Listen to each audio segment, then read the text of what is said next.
వ్యాసుడు పెద్ద ముని, జటాజూటం, పొడవైన గడ్డం, కళ్లల్లో మెరుపు.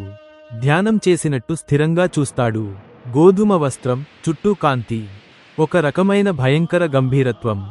వ్యాసుడు తపస్వి అయినప్పటికీ తల్లి కోసం నియోగధర్మం అంగీకరించాడు.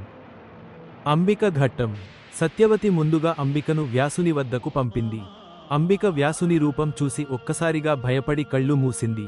వ్యాసుడు ఆమెతో నియోగధర్మం నిర్వర్తించాడు. కాని ఆమె కళ్ళు మూసుకోవడం వల్ల ఆమెకు పుట్టిన కుమారుడు ధృతరాష్ట్రుడు అంధుడిగా పుట్టాడు.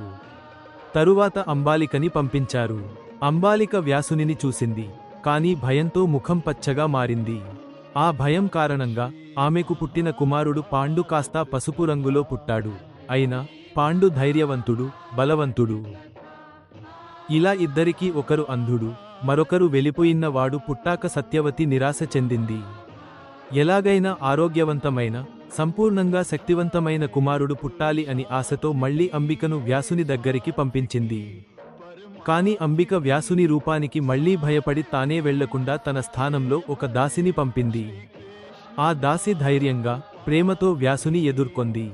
ఫలితంగా దాసికి పుట్టినవాడు విదురుడు, చాలా జ్ఞానవంతుడు, ధర్మశీలి, చాకచక్యుడు. ఇలా వ్యాసమహర్షి ద్వారా కురువంశం పునర్జన్మ పొందింది. ఇదే మహాభారతం మొదటి బీజం.